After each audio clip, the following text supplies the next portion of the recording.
Okay, good afternoon, everyone. My name is Maya Hujaj, and I will be moderating this session titled Equal Opportunities for Refugees, Leaving No One Behind. I will begin by introducing our guests, and then I will introduce you to the session in general. Our guests are Dr. Dina Assaf, the UN Resident Coordinator for the United Arab Emirates, Dr. Sonia Ben Jafar, the CEO at Abdullah Al-Ghuler Foundation for Education, Ms. Nadia Jabbour, Head of UNHCR Office in the UAE, Dr. Jinan Al-Bastaki, Assistant Professor at the Department of Public Law, UAE University, and Mr. Giuseppe Saba, the CEO of International Humanitarian City. Thank you, everyone, for joining us today.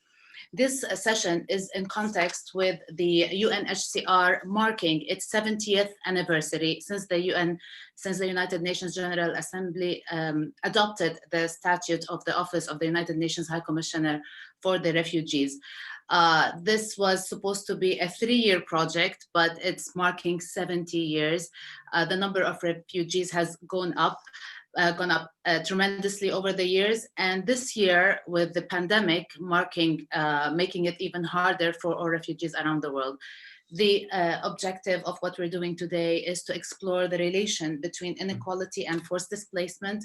Also, we would discuss the impact of the new SDG indicators on the aid response and forced displacement. We will talk about SDG number 10, which is leave no one behind, and examine the realities of reducing inequality by 2030. Let us begin by the opening remarks with Dr. Dina Assaf, the UN Resident Coordinator at the UAE.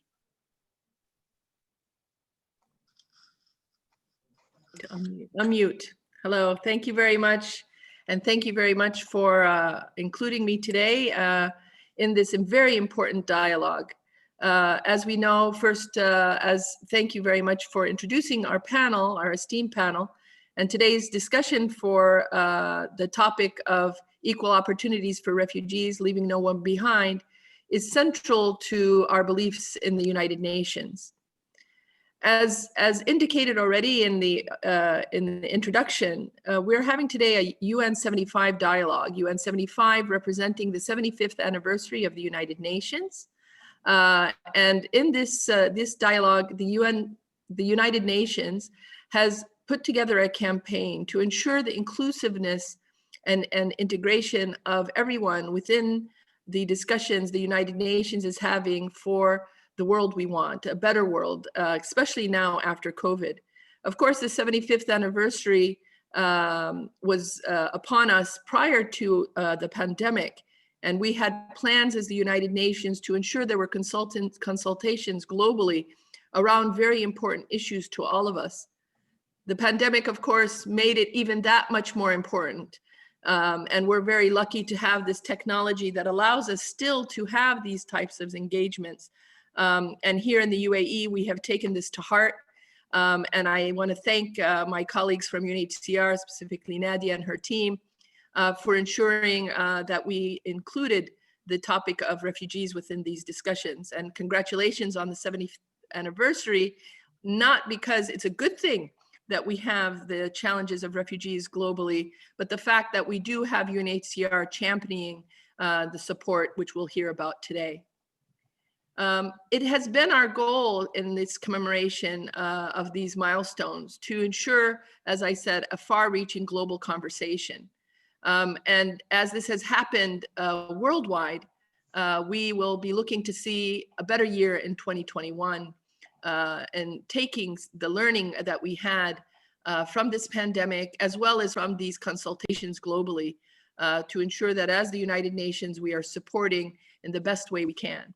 Here in the UAE, we've aimed to amplify these voices through this campaign, and it'll also support us in our work with the United Arab Emirates, especially as it enters its next 50 years of planning in its Jubilee year. And we look forward to engaging here in the UAE around UAE government priorities, as well as addressing issues that have come up from the pandemic and how we can have a better future here in the UAE. The global crisis has also emphasized for us that the sustainable development goals that the world had came around, and we are in the last 10 years, as we say, the decade of action, that we need to build back better. And as far as these sustainable development goals are concerned, one is specifically addresses inequalities within and amongst countries, and with a special indicator for refugees, and this is SDG 10. And so with our conversation with our panelists today, we'll be discussing the relation between inequality and forced displacement, focusing on the importance of refugees having equal access to opportunities in education, livelihoods, and health. And the pandemic has exacerbated the effects on poverty and inequality in refugee and IDP populations, making it even more important now to reduce the inequality gap. However, I believe there is also plenty for us to look forward to, and it's important from now that we reflect. What kind of world do we want to see after this joint experience? How can we learn from this experience? And we all we are in December and reflecting on this pandemic and how it's brought the global community together with this shared experience. There's much that we can learn. We are all interconnected. We're one people, one planet, regardless of borders, nationality, income, or any other factor that people want to use to differentiate each other. We are actually one human race. And the global situation is demonstrating how compassion for others and embracing our interconnectedness as humanity will ensure our strength as a global community. So as we discussed today, I would like you to keep those words in your reflection. And I want to thank again our colleagues at UNHCR for their support in organizing today's event. And I look forward to the discussion that we have and how we will reflect on how to create a world that is more equal for all. Thank you very much. Thank you, Dr. Dina. Thank you, everyone, for being with us today again.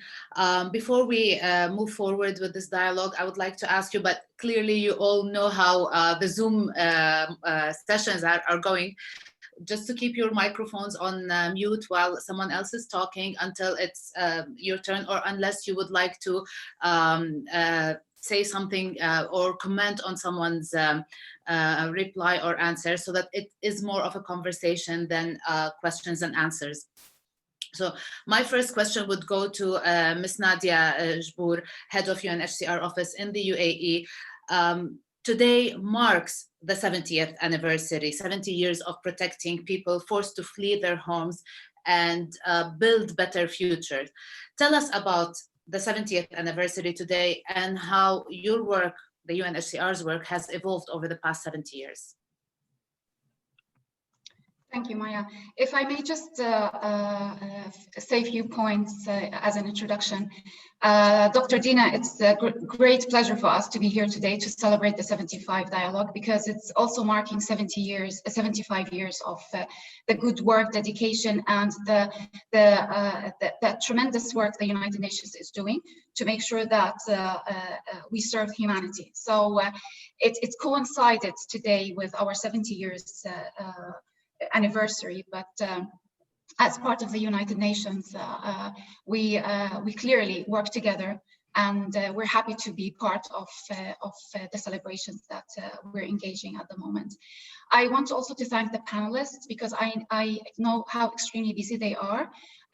Special thanks to our dear panelists, but it's also important to emphasize that because of the strong partnership we have, and because we all work together and we cannot work alone, their contribution is tremendously important for today, but also for our continuous collaboration. And their presence has been very important for us. So thank you very much. And Maya, thank you again for accepting to moderate this session, even if your schedule is very, very busy. We thank you all. Coming back to the 70 years, it's as you rightly mentioned, we were supposed to be temporary. We were created, we were born in the ashes of the World War II, unfortunately, when millions of people fled for security by the conflict in Europe. And we were supposed to be 3 years, and here we are today.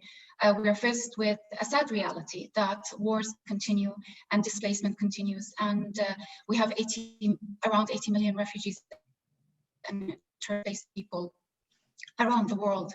So we are marking our anniversary, but we're acknowledging that there's nothing to celebrate. But we want to mark the courage and contribution of the 80 million refugees who deserve everyone's respect. And for the 70 years, we did indeed protect people forced to flee and stateless. We have saved lives, we have safeguarded their rights, and helping them to build their better future. And we continue to do so as long as our mandate allows us, and as long as the refugee situation does not resolve by itself and we don't find solution to them. I would like to take a moment and say that the anniversary is a moment to look back over our shared history, the courage and dedication of our colleagues around the globe, past and present. We have 17,000 staff who work in some 135 countries along the globe.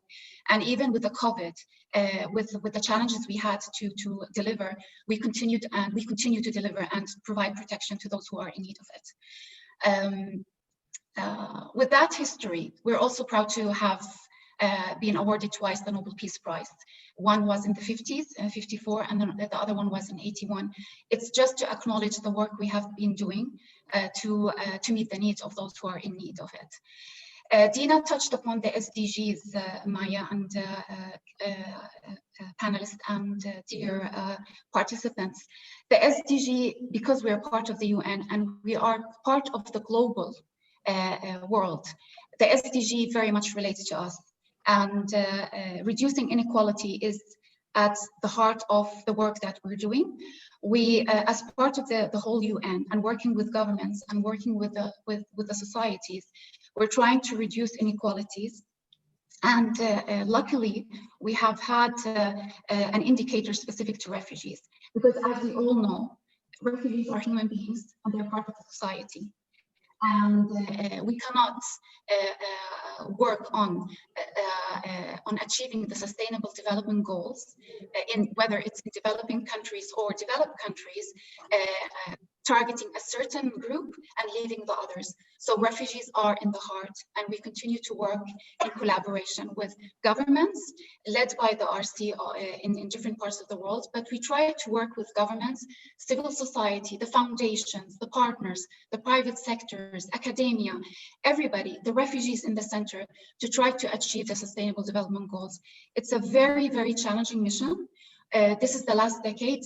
Now 21 is coming, so we have almost 9 years to achieve our goals, but we can do it if we work all together, hand in hand.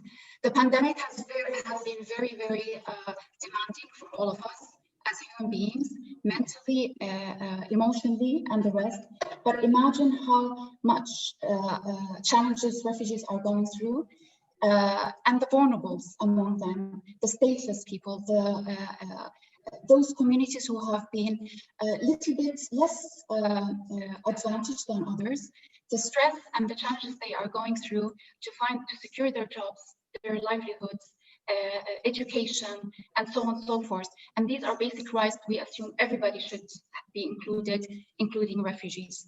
So what I wanted to conclude is it's quite important for us today just to go back and think how we can all collectively work to achieve the Sustainable Development Goals and to make sure that our persons of concern are not forgotten. Working with governments, shaping policies, but also implementing what needs to be implemented.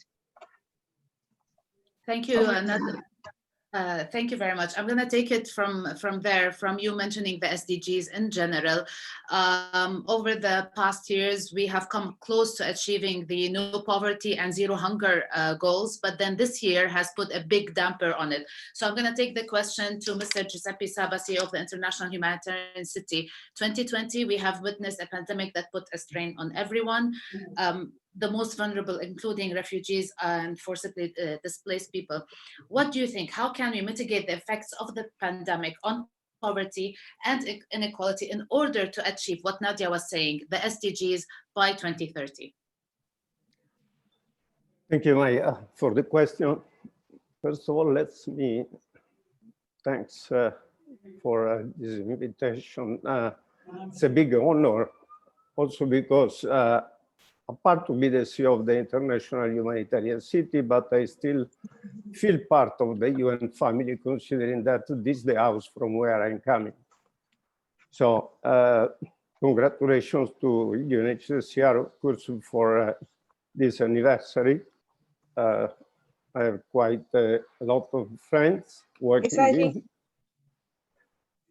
in.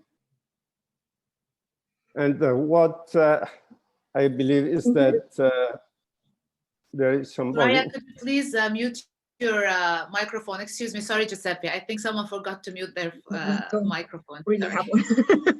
No, Soraya should mute. Very good. Thank you. So going to your question, Maya, honestly speaking, you are asking me under the humanitarian perspective, the impact of the pandemic situation on the poverty and the inequality. I don't have special formulas. I don't have even any special ammunition for, let me say, for mitigating the impact of COVID. I have with me only and exclusively the most traditional and strong ammunition that usually we used to have. And I'm talking about solidarity. I'm talking about generosity. I'm talking about mutual support. I'm talking about to have a strong, courageous approach for sharing the resources. I don't believe that we are going to have any other solution for mitigating the impact. If I should look what's happened in Europe, okay, this is from my origin. Well, the European community started in thinking about the future and next generation EU funds. Next generation means that they are thinking about their own youth. They are talking about the future generation. They are talking about for the next how to mitigate also them.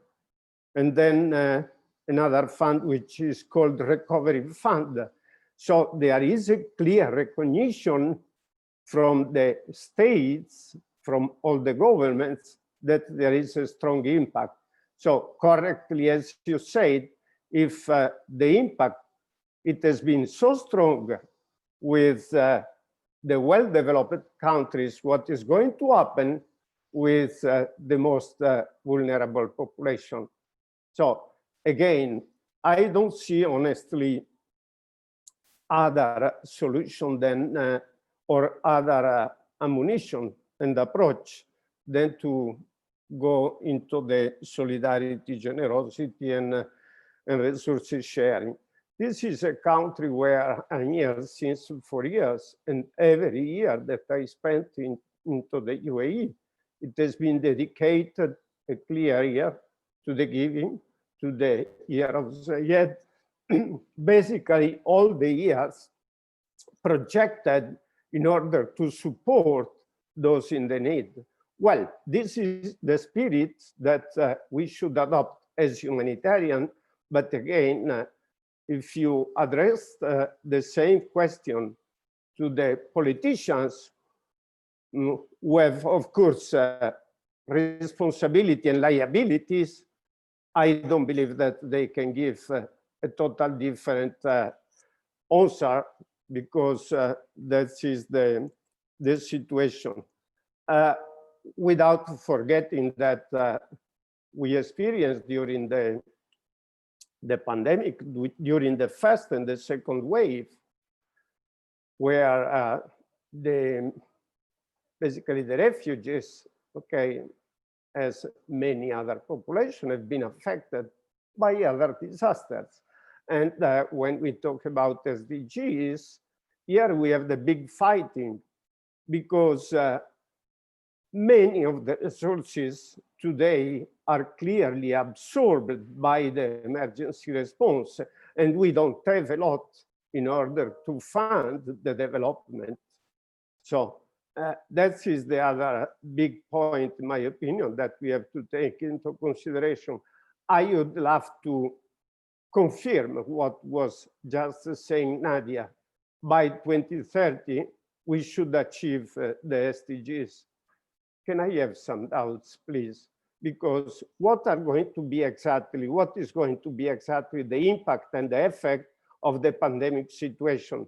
Are we sure that we are able to cope with what we are investing today in order to achieve the goals? So again, I'm perfectly conscious the SDGs are a responsibility for each individual, but again, the responsibility should be proportionate to the role that each one of us is playing. So, and that is the reason why I was recalling the politicians who have responsibility and liability vis-a-vis the worldwide population. Thank you, Giuseppe. I mean, another question that I would like to roll out to everyone eventually, if we could get an answer, with the vaccination process rolling out coming 2021, who would be taking care of the refugees in that aspect? We can leave this question until later when we start the conversation. Let me move to talk about education as well. During this pandemic, many people have been displaced from schools, especially refugees. Now, the problem with refugees, we don't know if they will be back to school once the pandemic is over. Let me take the question to Dr. Sonia bin Jafar and ask her, in your role, how do you see initiatives like the Abdulaziz Al-Ghurer Refugee Education Fund? How do you see it impacting refugees' lives, and what would you recommend to enhance the refugees' access to education? Thank you. And thank you for inviting me and for allowing me this platform to speak about education, which in the wake of the economic crisis, the health crisis, the sanitation crisis, the education has unfortunately, for the most marginalized, been put on the side in some cases, with an assumption that, well, they'll just do online, it's great, and that's just not how it's worked out. So in terms of what we've managed to do, the overall goal of the Abdulaziz Al-Ghurer Refugee Education Fund was originally to provide 20,000 refugees and vulnerable host community youth, which is very important, with a pathway to elevated livelihood through education. So in our work, we decided to have a collaborative and results-based approach with all of our partners so that we could have impact that was determined by measurable outcomes. And so currently we have 15 high impact education programs through our strategic partnerships with 12 organizations, including the UNHCR. And although we started out with a goal of 20,000, what happened during the pandemic is we found that we simply had a crisis within a crisis with the refugee education. And so we doubled down on our efforts and we created an emergency fund for emergency COVID response. And I'm really happy to report right now, we've actually exceeded our target of 20,000 and we have reached 27,000 children and youth to make sure they received critical educational opportunities. And we did this because our grantees are aligned with the local context. Their plans were consistently being assessed and checked to make sure that they were addressing external risk. This was pre-COVID.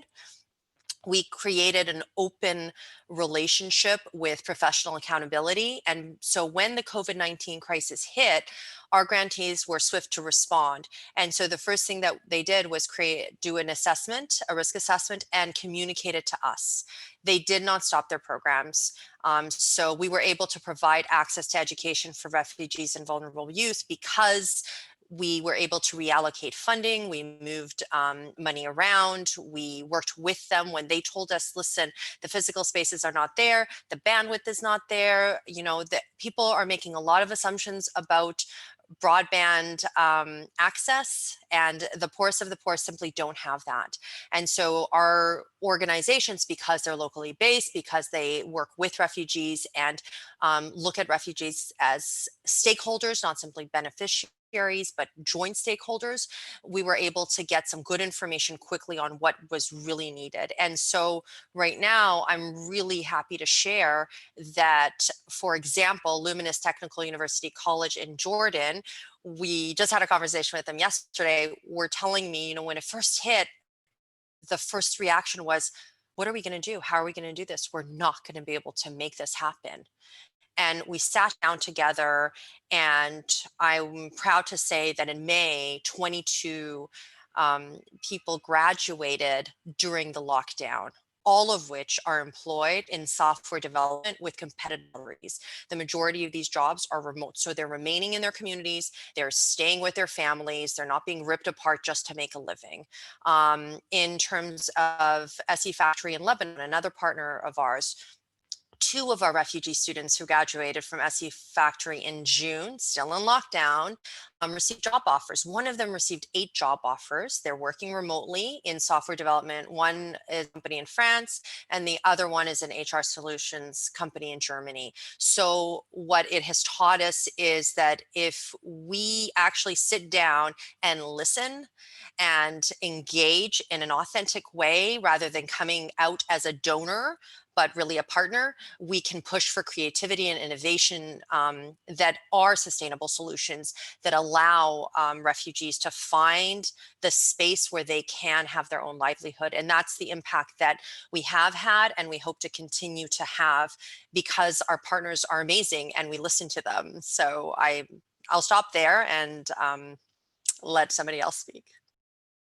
I'm gonna take it from there. Thank you, Dr. Sonia. This is it warms your heart when you hear good news like that. And I will take it from you mentioning partnerships, because it seems that we're covering all the SDGs. Like, so one of the main SDGs is creating partnerships. SDG number 17, I think, if I remember correctly. And I will take that question to Dr. Jinan Al-Bastaki and ask her about partnerships with academia in helping refugees. What would be the role of academia and researchers like yourself in changing the narrative and the perceptions around including and integrating refugees in societies?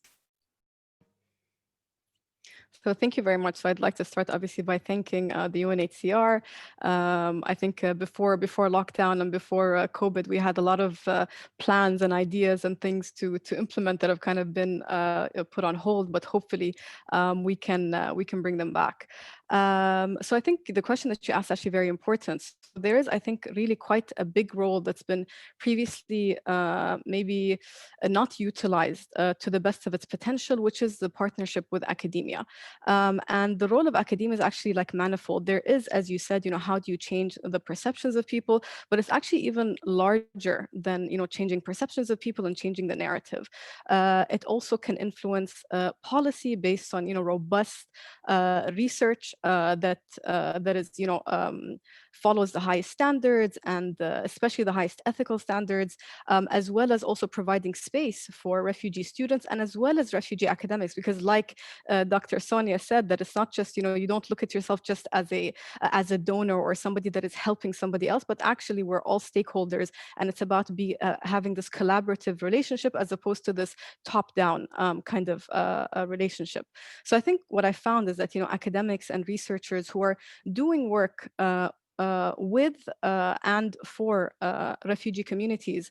A lot of times it's not just the academic in the ivory tower, but actually most people who are in this line of work, from my experience, are really seeking to create impact with their work. And because as if anybody is in academia, this, in order to conduct research with vulnerable communities and so on and so forth, you have to adhere to really certain very high and robust standards. And so then the research that we find really gives us insights that we don't find in other places. And so the problem with this, obviously, when there's this disconnect between academia and then our partners who are involved on the ground with helping refugees, is that the article gets buried in some academic journal, and it doesn't actually make its way to having an impact. And so the role, I think, of academia in terms of changing the narrative is that we actually, again, academics who are doing this type of work, we have the data, we have, in a sense, the reality, and working on the ground with certain communities. So a lot of times, let's just say with our relationship with the media, a lot of the narrative in the media around, for example, refugees can be, at times, many times as well, scaremongering in terms of refugees, and sometimes portraying refugees in a certain light, and sometimes which is completely against what the reality is and against what the research shows. And so the role of academia here in terms of narratives and perceptions is really actually to create a partnership, with the media, but also to get more involved in media as opposed to just, academic journals. The other way as well is, through teaching. We have students who don't know about certain issues, and you create a new generation of people who are kind of more aware and more willing to to go out and also be involved.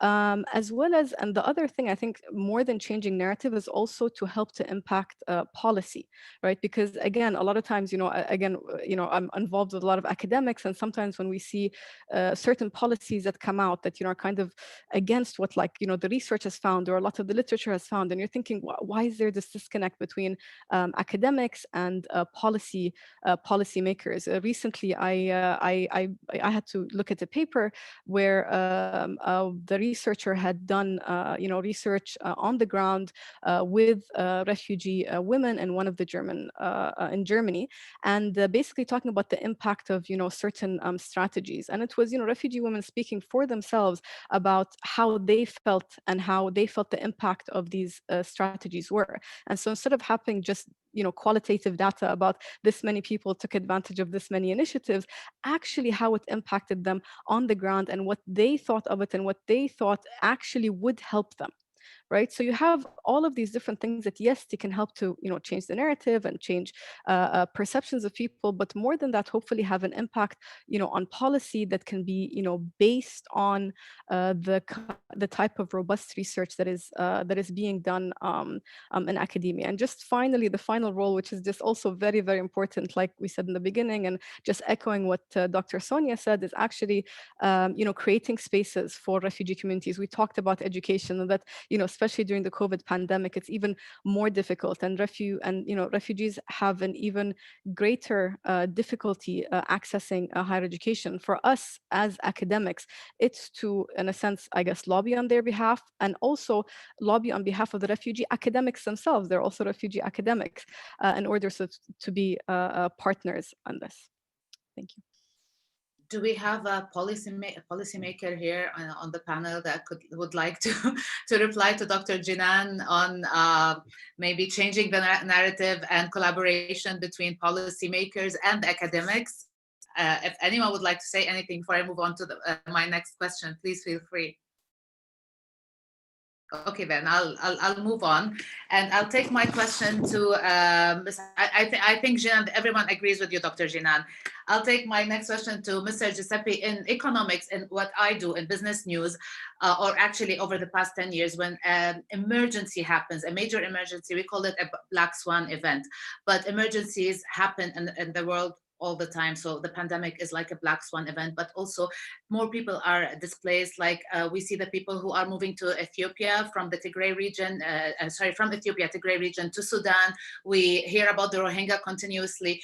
What could be done in order, what kind of collaboration is needed in order to address challenges like these black swan events, if we want to call them that, or these emergencies? Thank you, Maya, again for this question. I believe that we have to clarify, first of all, when we talk about, and to avoid confusion between the protracted emergency versus, let's me say, the acute emergency. First of all, let's say, here I have a couple of ammunition and a couple of recommendations, especially to the UN colleagues. You know, within IHC, we have a platform where we have approximately more than 80 different organizations working all together into the same humanitarian city. The large part we are talking about, approximately 70 are humanitarian organizations. So the main players from the UN organization passing through the Federation of Red Cross and Red Crescent Society, Médecins Sans Frontières, and so on and so on. So that is the largest humanitarian community for sure into UAE, the one seated within the International Humanitarian City. International Humanitarian City is the largest hub. Just to link again with what Dr. Gina was saying, for us, this is basically partnership and membership. If we should not work together, and I'm coming to the answer, we need to work together and delivering as one, especially when we talk about the UN. I had most probably the pleasure, but even the charge of opening in early 2000, the existing United Nations Humanitarian Response Depot. Again, a large platform. And the objective, I'm talking about the year 2000, not 2004, 2005, when finally the United Nations came out with a reform, inviting and soliciting all the agencies to work together as one UN. So I started in doing it within the UN a few years earlier. So I'm extremely convinced that we must work together for responding as one, especially during the emergencies. Now, I was saying, please avoid to confuse the two types of emergency. Protracted emergencies, unfortunately, we can mention quite a lot. We have the example of the Rohingya that you mentioned before. And if you think that frequently, and this is what is happening even during the pandemic of the COVID-19 is not ignoring and doesn't care about the new floods, new earthquakes, new hurricanes, and so on are going on. So it means that during this year, when Nadia and colleagues from the UNHCR logistics came to us saying, we have floods in Somalia, we have floods in Sudan. So we are flying for the second time into Sudan in less than 1 month because we were assisting the population, the Sudanese population affected by the floods. Now we are flying back into Sudan for assisting the population which is migrating from Tigray into Sudan. So in this kind of example, trust me, we have quite a lot. If you look into the Sahel, again, we flew into Sahel and so on. And let me go back to what I was saying in my first reply. Here we need, it is obvious, quite a lot of emergency preparedness in order to do the best of the response. And the emergency preparedness is based essentially on the lessons learned, which means that if you didn't, let me say, learn nothing from the COVID-19, then is going to be the disaster. So, and for sure, this is what we are doing today, at least within our community, to analyze the impact of the COVID in terms of emergency response. Just to give you a couple of figures, we used to manage within the international humanitarian city, together with the humanitarian community, no more than $2-4 million of medical stocks. If you open today the website of the International Humanitarian City, you will see that the medical stocks are above the 55 million, which means that within $170 million of aid prepositioned by the colleagues of UNHCR, WFP, WHO, IFRC, and so on and so on, the largest part is represented by medical items. And you cannot absolutely pass from managing $2-3 million of medical items into $60 million without thinking seriously, wow, how can we manage properly? Going back on what Dr. Gina was saying, for us is essential. And we are looking into partnership, of course, not only with WHO, with the private sector, with the academic institution, in order to create even a center of excellence for health logistics. That is the point. So all of those are lessons learned. So it means that we have to be ready and prepared in order to respond. It is quite unfortunately that the protracted emergencies, somehow they need, and they need a clear plan. I would not like to be in the shoes of Filippo Grandi for UNHCR or David Beasley for WFP and so on, because all the head of agencies are struggling in order to respond to the existing emergencies. Everybody is looking into the pandemic, into the COVID-19, but come on, refugees are still there. People that need food assistance are still there. People that still need medical assistance, which is totally out of the COVID, are still there. So that is the reason why our executive directors of UNICEF or WFP or the High Commissioner, everybody is struggling for the funding. So, and one of the reasons why, and I will close, the reason why we need to work together is because we are in the need even of optimizing the resources that we have available. There is no doubt, again, let me spend a couple of words for what did the United Arab Emirates during the first and the second wave. I never seen in my life a so proactive country on the bilateral assistance. If you go and look the bilateral, and come on, through IHC is passing, of course, the multilateral assistance, the multilateral response to the emergency.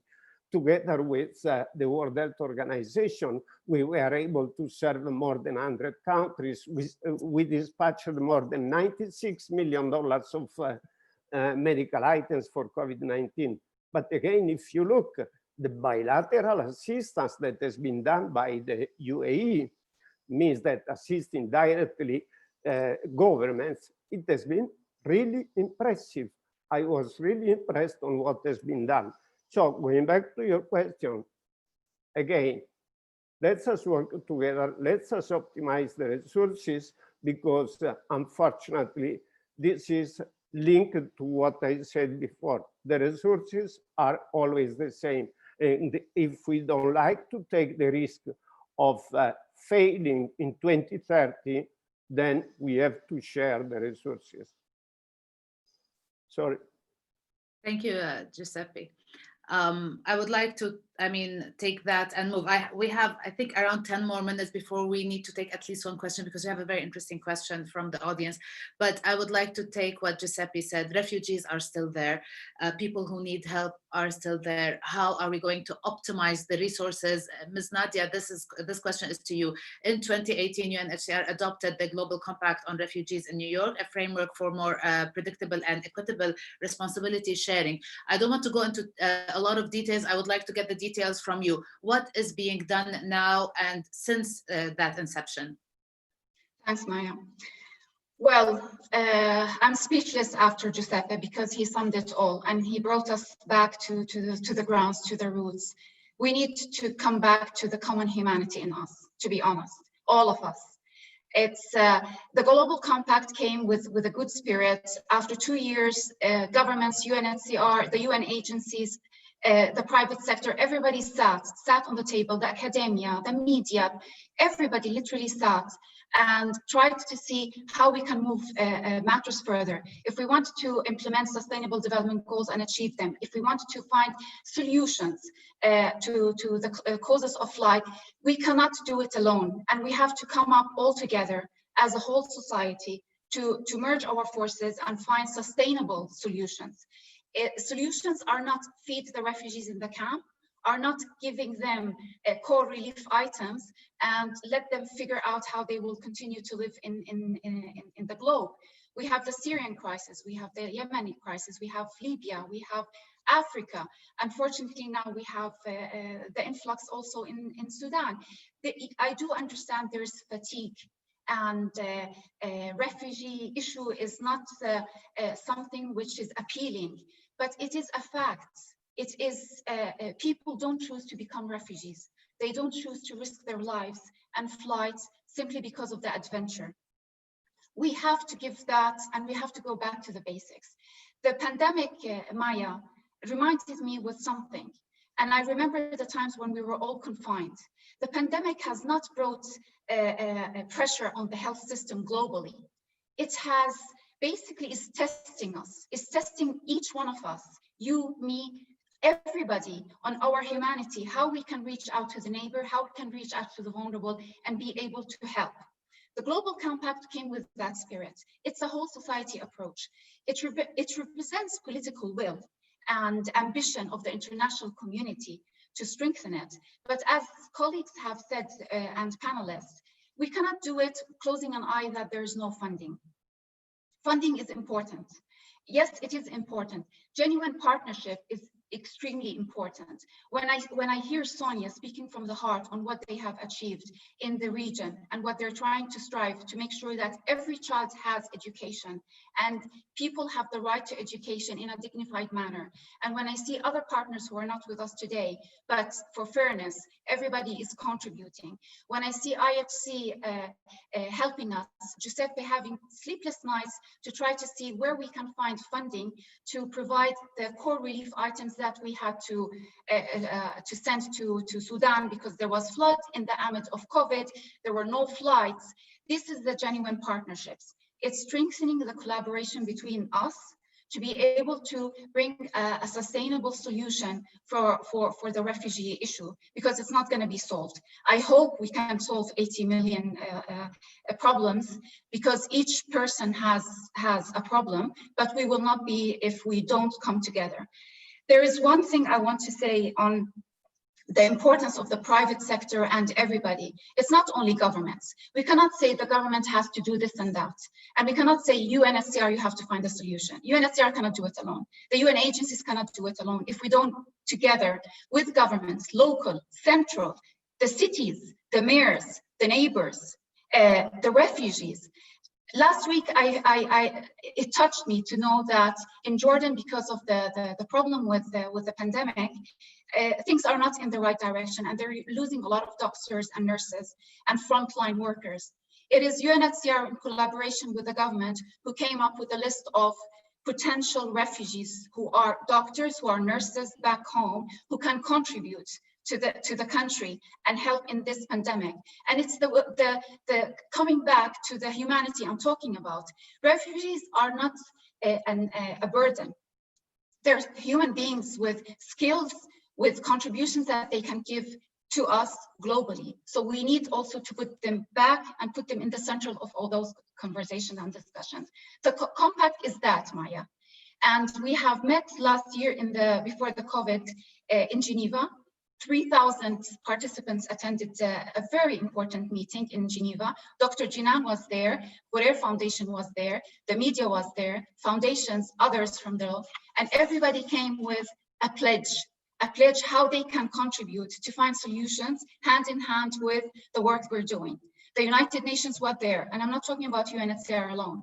And when I refer to the strong partnerships we are having with the United Nations Resident Coordinator, it's that building together our sources and our ability to make a change, and we need it. Thank you, Nadia. I'm going to go quickly to Dr. Sonia because I think our time is running out. And I would like to ask you, you gave us amazing examples from people who were able to make it. Part of the Global Refugee Forum objective is to ease the pressure on host countries and enhance refugee self-reliance. How do you think, in your scope of work, how could this be done and how could this be made easier? Thank you. You know, I was reflecting on this question and I thought we've done three things that are our guiding principles. We listen and engage in an authentic way. We stick to our guns on being outcomes focused, not output focused, and we collaborate. And what that ends up doing in our case with grants is that we focus, because we focus on outcomes and we don't think for them, but think with them, whether that's our grantees or refugees or any of our stakeholders. We focus on preparing refugees and host community youth for the jobs of the future, with a focus on specialized education and training, looking at the provision of accredited certification recognized by industry, even if governments are not willing yet to get there, but industry is willing, because the market is the market, no matter who you are. And so when we worked with our grantees, we asked them to track students after graduation in order to provide needed support for sustainable livelihoods. We encouraged our grantees to explore alternative employment options like remote work and freelance work, because the realities around parameters, because there's no point in giving anyone, refugee or otherwise, a degree or a certificate or a skill set that they are not allowed to use to make a livelihood. So we're innovative in that way with our people. So things like, you know, automotive technology mechanics, data analysts, software developers, dental technicians, things that were in such high demand that anybody who had that skill set was going to get hired. You know, our grantees also tackle the roots of educational challenges like life skills, career readiness, English language. There's mentoring, there's coaching, you know, mental well-being is a very big one for us. And so we really want, again, it goes back to, we think with you, not for you. We know what our strengths are. We also know that is our strength and not the other pieces. The grantees have the strength to be on the ground and know things. So we get cases like Munir El Salawan. You know, he's a student studying radio and television in Lebanon.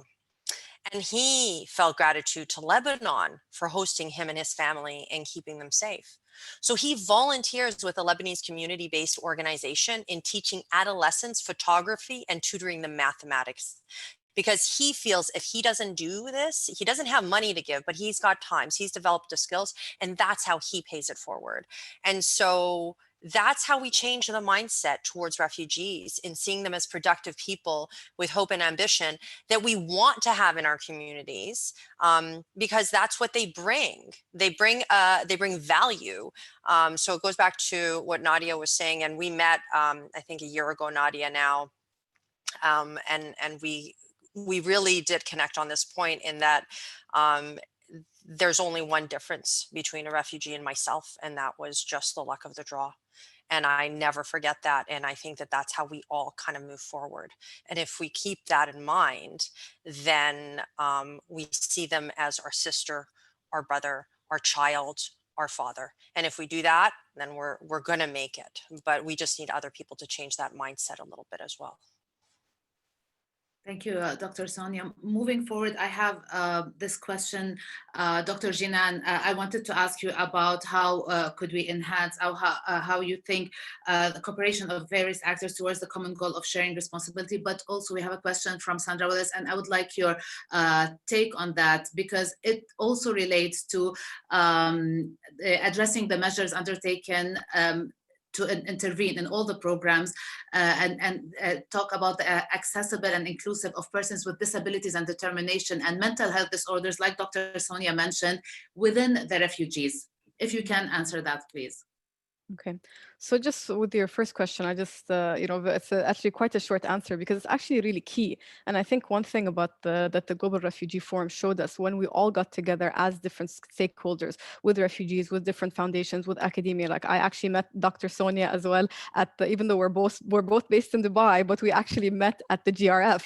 And we connected through that. And we had, plans and thinking about initiatives and what can we do together. And same with Nadia from UNHCR and different actors. So I think what we saw, because what happens is you can have really great initiatives that are just disparate and separate from each other, and nobody knows what somebody else is doing. So you can't build on the expertise, you can't actually collaborate, you don't know what's going on, you're almost reinventing the wheel because you think you're starting from scratch, as opposed to actually building on each other's experience, building on each other's expertise, working together, filling in the gaps where there are gaps, and there are many. So this can actually help with refugee self-reliance, because you have different actually foundations and NGOs and refugees themselves that have these initiatives. But it's like when you have different, if all these initiatives are kind of separate from each other, they can only have a limited impact. But once everybody comes together, you actually see it, like a ripple that grows. And I think that's what we saw with the GRF, that it actually connected people in different foundations and different stakeholders from different places in the world, and that are actually motivated to build upon those connections that were made in order to do more and to do better in collaboration with the different stakeholders, including, most importantly, refugees themselves. With regards to the question about mental health in particular. So I'm going to be talking about it maybe also very briefly, just from a researcher's perspective, not just academia, in general. I think from the research that I think that I've done, there are actually a lot of mental health issues that are being exacerbated now, especially because of COVID and because of the loss of employment and so on and so forth. And I think in one sense, some of the there's been, it sounds strange, but there's been a positive almost result of kind of the lockdown measures, because people who were previously, I would say, excluded, because everybody's in this together, that COVID is impacting everybody in different ways, but it's still impacting everybody, that some services that excluded certain people became open to them because everybody needed help, and it became too much to kind of track who's getting access to certain services and who's not. So in that sense, people who would not be able to take advantage of certain services were able to. So this is what I found as a researcher. Like as an institution, I can't speak on behalf of my institution because it's that's not they still don't have these types of initiatives. So I'll give the floor to the other speakers if they can speak to this. Thank you very much, Dr. Jinan. I mean, would have loved to speak more about mental health and people with determination as it relates also to refugees, definitely. But I think we ran out of time, so I will have to thank our panelists, Dr. Dina Assaf, Ms. Nadia Jbour, Mr. Giuseppe Saba, Dr. Sonia Ben Jafar, Dr. Jinan Bastaki. Some of the things before I move, let Ms. Nadia wrap up, I would just want to mention that one of the things that we really discussed and we focused on was the need for funding. Funding is important. Partnerships are important. We are all living in this world. We are one human race. We need to acknowledge that there are 80 million refugees, and it's our job, all of us, to work towards a better future for them. That just the same as it is a better future for us. Thank you all very, very much. Nadia, I will let you wrap up. Again, Maya, you summed it all. I would like to thank all the panelists because it provoked a lot of painful points and conversations that we're all going through.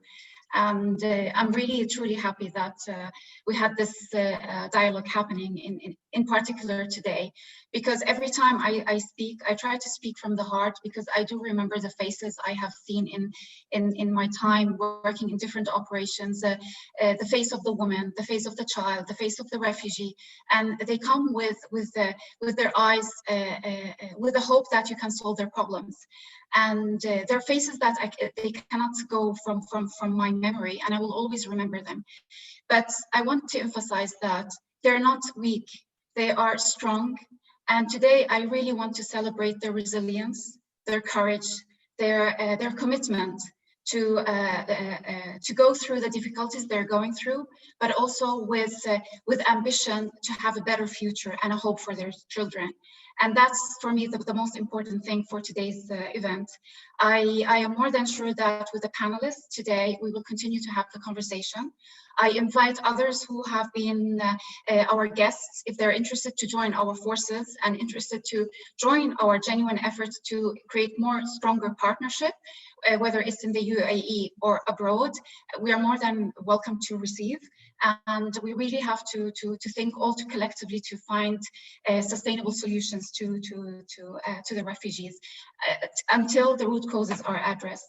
I want to stress again that we're part of the UN, and we're very, very proud to be part of all the collective efforts my UN sister agencies are doing, and led by Dina as well in the UAE. And we will continue as long as we have the strength and the courage. Thank you, Maya.